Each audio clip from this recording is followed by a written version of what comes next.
and welcome to Mary International, a show that talks about the cultural and international scene here at Mary I. I'm Bridget. And I'm Sarah.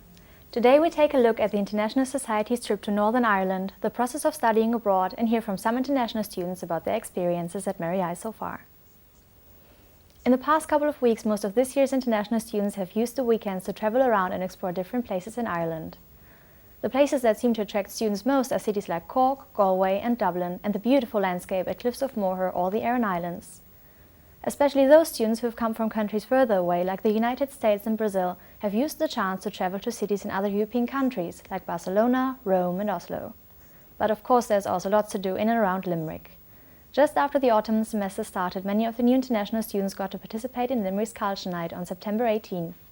Culture Night is an annual event that celebrates culture, creativity and the arts. Thus, many cultural institutions extended their opening hours, and over 80 events in Limerick City and County were free of charge.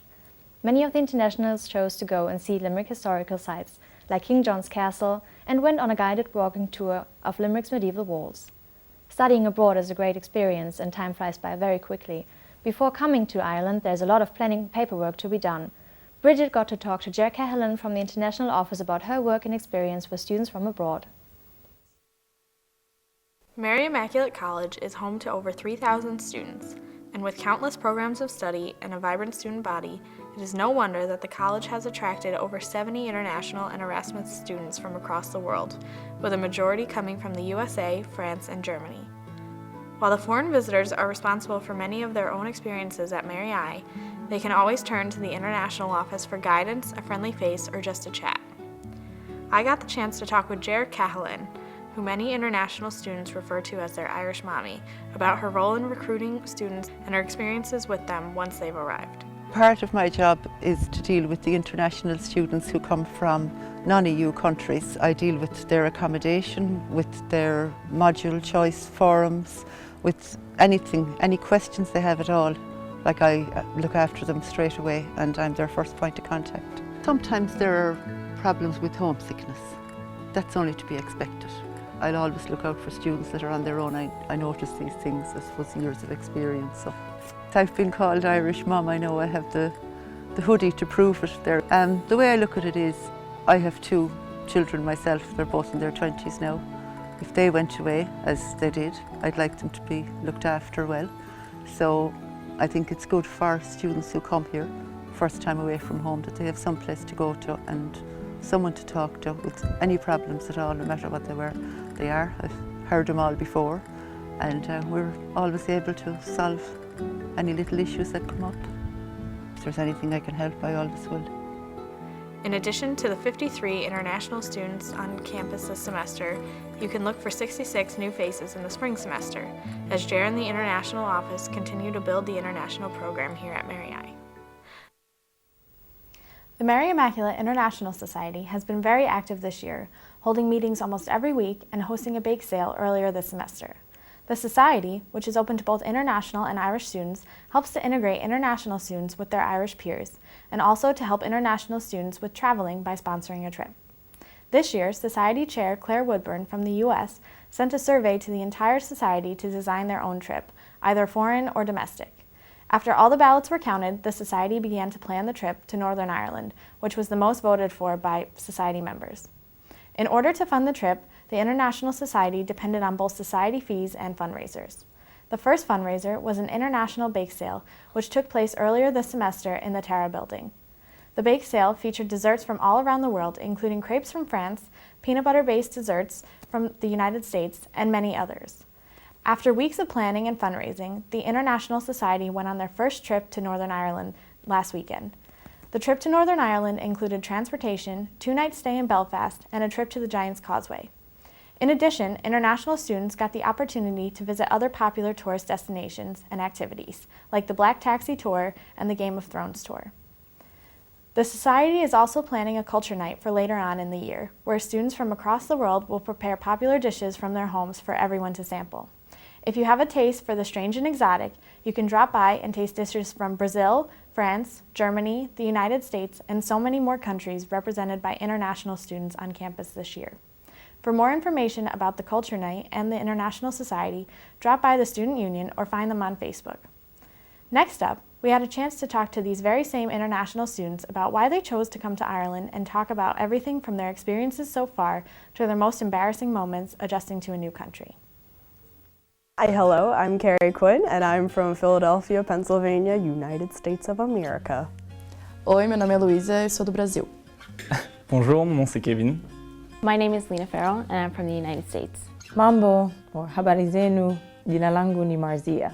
My name is Claire Woodburn and I'm from the United States. Hej, jeg hedder Liron. Jeg kommer fra Danmark. What I miss the most is being present at home. You know, everybody's lives are still going on at home and it's hard not being present there and being a part of that too. My dog. Nothing really. My friends, my routine, I don't know. The baguettes, the bread. And Target. I miss Target a lot. The food. No. The sun and the sea. I miss being able to take a hot shower easily. I really don't like the immersion system. The most embarrassing moments have just revolved around the slang. When we were in our student orientation, international student orientation, the guy who was leading the orientation stressed the importance of turning up for class. And I think all the Americans looked at each other and we were like, did he really just say turn up for class? Because in the States, like, the term turn up means to get drunk. Yeah, when my housemate asked me if I had crack. No, yeah, maybe when one person told me that he had some great crack the night before, I was a bit confused. Which he meant if I had a good time, but I thought he meant whether I was taking drugs or not. So. Well, I was over at my friend's house, her apartment, and she invited me over for dinner and we got talking. She was talking about different slang that they have here. I've had people drive me home before and I said, thank you for the ride, which is a normal phrase to say in the States, but it has a completely different meaning here. I got talking, saying how my mom always tells me to sit on my fanny, and her face just completely stunned, like wondering how someone could ever do that or tell their child to do that. And I explained to her what it meant, and she explained to me what I meant, and yeah.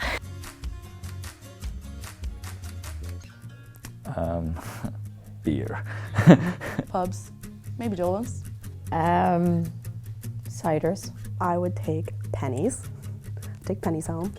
Pennies. If I would bring pennies home. Like, it's in Boston now, but I would put it everywhere. The pubs, the social life. I would bring Ultra Thieves. Jaffa cakes. I love Jaffa cakes. Guinness, because the Guinness at home is much different and it tastes 10 times better here. The people and the accent. And maybe Ireland entirely. The hardest thing about living in Ireland is knowing that I'm going to have to leave. I love it so much here, and I don't want to have to say goodbye. Next up, we hear from our reporter, Kellen, an international student from the United States, who will shed some light on the best places to go get some food, good food, on a college budget. Over to you, Kellen. Thanks, Bridget. We all know that being a college student can be very trying, and finding times to eat can be difficult. After a long day at college, no student wants to run to Tesco to buy groceries and cook a meal. This can be especially difficult for international and Erasmus students, because at Mary I, we don't really have the option to travel home for the weekend and have our mothers place a hot meal in front of us. So how can we make sure that we get satisfying meals and not break our budgets? Here are some places that we here at Mary International have found that offer delicious meals at low prices. Munster Pizza and Kebab House is a personal favorite of yours truly. As a student, you can get a whole 10-inch pizza with 2 toppings to yourself, complete with a side of chips and a soda for only €5.50. Better yet, if you have some hungry friends, Munster Pizza also offers a student party, which gives 4 10-inch pizzas with 2 toppings each, 4 sides of chips, 2 dipping sauces of your choice, and 4 sodas, all for only €20. Talk about Euro saving. Munster Pizza also offers takeaway and will deliver to your doorstep as long as your order is over €10 and you live within 4 miles of the establishment. The best part is that Munster Pizza is open till 4 in the morning, so you can sate your pizza craving after a night at the club. You can also order online or use your phones with the justeat.ie app. If you fancy something fancier, Dolan's Pub and Restaurant is the place for any Mary I student. They have an entire menu dedicated to students, with most of their food items costing only €5.95. These meals range from Dolan's Roast of the Day, burger with chips, an Irish breakfast, and even a vegetarian option. They also have a fish and chips meal for only a €2 supplement, making it $7.95. Still a real cheap plate of food. Irish breakfast is served till 5 p.m. daily, and you can get any of these meals any week, Sunday through Friday, from 12 p.m. to 8 p.m. Well, that's what's cooking for student meals across Limerick. Next week, we'll be talking about which pub can give you the strongest, cheapest drinks in town.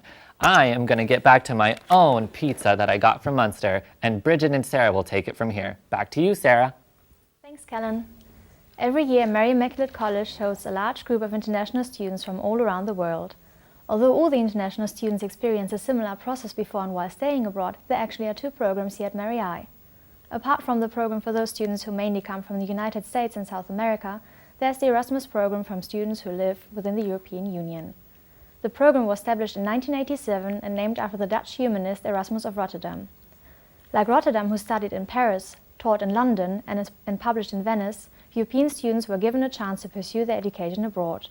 Now, the Erasmus program is the world's biggest student exchange program, having sponsored over 1 million of scholarships for students from the member states of the European Union. Apart from the educational benefits the program poses, its main goal is to create a sense of shared identity among young Europeans and promote cultural exchange around the different nations. Well, that concludes this week's episode of Mary International. Tune in next week to hear more about the International Society's events and other opportunities you can take part in. Bye.